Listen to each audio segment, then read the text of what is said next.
हमारे देश का प्रधानमंत्री कहता है कि घोड़े के जमाने से हमारे देश के अंदर प्लास्टिक सर्जरी थी।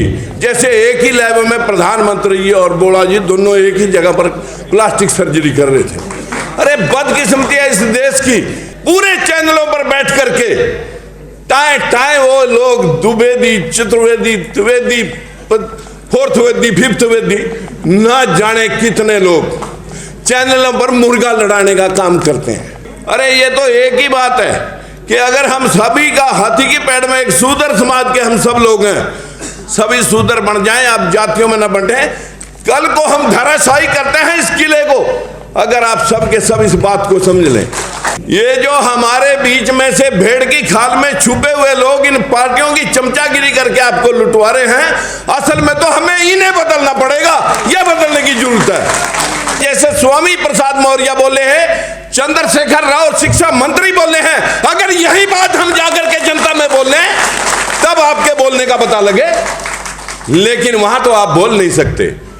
इस देश को समझने के लिए मित्रों हमें सबको जरूरत है, जो यहां बैठे हैं, जो हमारे परिवार हमसे पीछे जुड़े हैं। अगर हम कुछ चाहते हैं करना, साथियों 3 बार दलित और पिछड़े के भेदभाव के खिलाफ मंत्री पद छोड़ा, सांसद पद छोड़ा, इसलिए नहीं छोड़ा कि हम सत्ता के भूखे हैं। सत्ता आनी और जानी है। जो लोग कभी मुगलों के राज में, अंग्रेजों के राज में, और मैं हरियाणा की बात कहूं कि बड़े बड़े धुरंधर, ये 3 लाल यहां से चले गए। मित्रों, हम भेदभाव के शिकार सभी लोग अगर कुछ करना चाहते हैं, सबसे पहले हमने अंधविश्वास पर बोलना सीखना होगा। अगर हम कुछ कर सकते हैं, अगर इस देश के अंदर हमारा दलित और पिछड़ा, और विशेष तौर पर हमारी एक बहन यहां पर बोल के गई महिलाओं पे, अगर इस देश की सबसे बड़ी नस जो कमजोर है वो हमारी 50% आबादी महिलाओं की है, जो सुबह से लेकर शाम तक तीर्थ व्रत उपवास पूजा पाठ उसमें लिप्त है। और हमारे देश के बहुत सारे पड़ोसी देश हैं जहां बुद्धा फिलॉसफी के ऊपर आज विश्व के अंदर साथियों 75% टेक्नोलॉजी अगर है वो जापान की है पूरे वर्ल्ड के अंदर, जिसको चाइना मल्टीप्लाई करके विश्व बाजार में बेचता है। आज हमारे देश का जो 70% टेक्नोलॉजी, जहां बुद्ध 100% बुद्धिस्ट कंट्री है, हम अपने बापों को बाप कहने के लिए तैयार नहीं है। ना हम अशोक सम्राट को मानते, ना चंद्रगुप्त मौर्य को मानते, ना गौतम बुद्ध को मानते, और ना महात्मा ज्योतिबा फूले को पढ़ते, और ना जिसने हमारे हाथ में इतने इतने इतने पक्ष लिखे, इतने कानून लिखे, ना हम मानवेवर भीमराव अंबेडकर को मानते, ना हम काशीराम को मानते। इन महापुरुषों ने, महात्मा ज्योतिबा फूले, सावित्रीबाई फूले की आज जयंती पे मैं सबको ससर नमन करता हूं, सबको प्रणाम करता हूं कि आप यहां पर आए, पर सीने का दर्द लेकर आए। ये दर्द आपका जनता में बयान होना चाहिए। अगर आप मानस हैं तो आप लोगों को सिखाना पड़ेगा कि सूर्या को कौन खा गया, मैल से बच्चे कैसे बन गए, 10-10 सिरों वाला रावण कैसे, 10 सिरों वाला आदमी कैसे बन गया, आदमी की गर्दन के ऊपर हाथी की मुंडी कैसे फिट होगी। हमारे देश का प्रधानमंत्री कहता है कि घोड़े के जमाने से हमारे देश के अंदर प्लास्टिक सर्जरी थी। जैसे एक ही लैब में प्रधानमंत्री जी और बोला जी दोनों एक ही जगह पर प्लास्टिक सर्जरी कर रहे थे। अरे बदकिस्मती है इस देश की। आज भी इस देश को अंधविश्वास और मूर्ख बनाने के ऊपर जैसे ही कोई शब्द निकलता है, चाहे वो स्वामी प्रसाद मौर्य बोले, चंद्रशेखर राव बोले, लक्ष्मण यादव बोले, राजकुमार सैनी बोले, मुकदमे लिखने के लिए पूरे चैनलों पर बैठ करके टाए टाए वो लोग द्विवेदी, चतुर्वेदी, त्रिवेदी, फोर्थ वेदी, फिफ्थ वेदी, ना जाने कितने लोग चैनलों पर मुर्गा लड़ाने का काम करते हैं।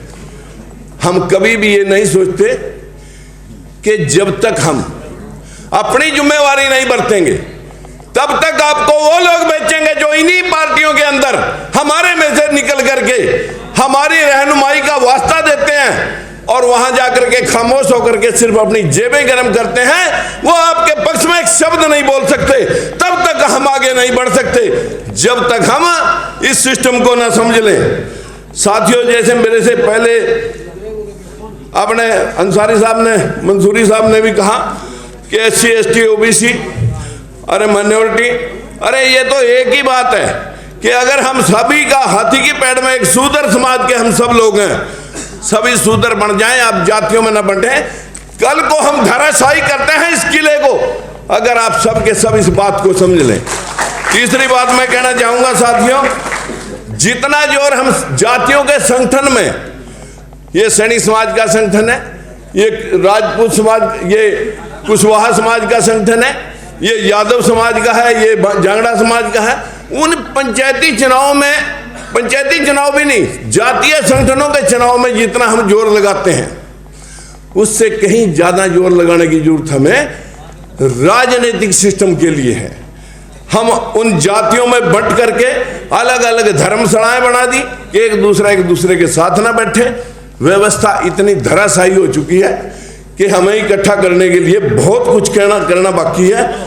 लेकिन मेरी आप सभी से विनती है, सरकारें आप बदल रहे हैं, सरकारें बदलने से काम नहीं होगा। ये जो हमारे बीच में से भेड़ की खाल में छुपे हुए लोग इन पार्टियों की चमचागिरी करके आपको लुटवा रहे हैं, असल में तो हमें इन्हें बदलना पड़ेगा। यह बदलने की जरूरत है, सिस्टम को बदलने की जरूरत है।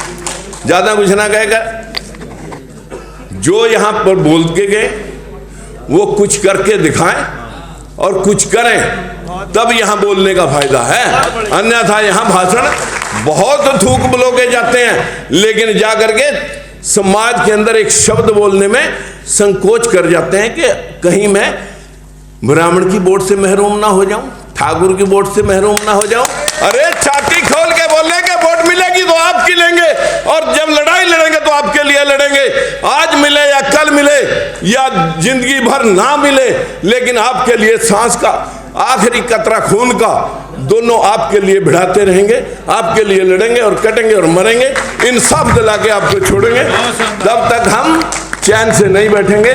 पागलों की तरह हाथ में कलावा बांधे भूखों मर जाते हैं और हजारों हजार की भीड़ को खिलाते पिलाते हैं। ये सब क्यों हो रहा है?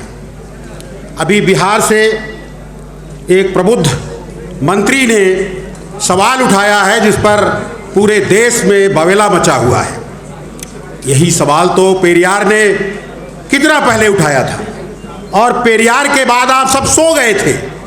ज्योतिबा फुले, सावित्रीबाई फुले, फातिमा शेख और कर्पूरी ठाकुर, इन लोगों के आज स्मरण दिवस पर हमें अपने अंतर मन में झांकने की ज़रूरत है कि क्या हम सचमुच उन लोगों को आगे बढ़ाना चाहते हैं। आपकी ताकत कहाँ चली गई है? और जब तक आप में अनुशासन नहीं होगा तब तक आप कोई लड़ाई नहीं लड़ सकते। आप सबसे पहले अपने लोगों का विरोध करते हैं। अगर यादव है तो कुर्मी का, कुर्मी है तो यादव का, बघेल का, पाल का। आप देखिए ना कितनी खाई है आपके बीच में। आप दुनिया से लड़ने चले हैं और लड़ आपस में रहे हैं। क्या बात आप करते हैं? आप लड़ पाएंगे किसी से? आप अपने पड़ोसी से लड़के मर जाएंगे। अरे आप छोड़ना सीखिए। जिसको आप अपना मसीहा मानते हैं, उन सब लोगों ने त्याग करके लड़ाई लड़ी थी। तब जा पेरियार के पास कितनी संपत्ति थी, आपके लोग संपत्ति बनाने में लगे हुए। ज्योतिबा फुले को क्या जरूरत थी? अंग्रेजों से जुड़े हुए थे, न जाने कितना ऐसा आराम करते। सावित्रीबाई फुले जो कुछ आपको दी हैं, आज हम जब सरस्वती का नाम लेते हैं और सावित्रीबाई फुले का नाम लेते हैं तो डर यह बना रहता है कि हमारा जो सर्वोच्च न्यायालय है हमको 4 पुलिस वालों को भेज करके बंद करा सकता है। हजारों साल से एक राजा को भैंसा बना करके प्रदर्शित किया जाता रहा। उसके साथ जो जघन्य हुआ उस पर आप न जाने कितने वर्षों से अपनी बात कहते आ रहे हैं और पशु के समान अपने महापुरुषों को आप देखते और सुनते आ रहे हैं। आप लड़ेंगे उनसे लड़ाई झूठों से। अभी कोई कह रहा था कि कोई ओबीसी बन गया। मैं अगर इत्मीनान से बात करता आपसे, अगर समय होता इस कार्यक्रम में, तो बहुत विस्तार से और बहुत थोड़े में बात करने की जरूरत है कि आप हार किससे रहे हैं। आप स्वयं से हार रहे हैं प्रभु। आपको कोई हराने वाला नहीं है। अगर आप खड़े हो जाएं अपनी कुदाल, अपना हल, अपना फाड़ा लेकर के, किसी माई के लाल में ताकत नहीं है कि आपको हरा देगा। लेकिन आप सबसे पहले अपने लोगों को मार रहे हैं, सबसे पहले आप अपना संहार कर रहे हैं। आपको आज इस पुण्य दिवस पर हमारे मंच पे बहुत वरिष्ठ साथी हमारे बैठे हुए हैं, मैं केवल इतना कह करके अपनी बात खत्म करना चाहता हूं कि आप जरा एक बार पेरियार के रूप में आइए ना, कि क्या कर सकते हैं आप जरा ज्योतिबा फुले के रूप में आइए ना।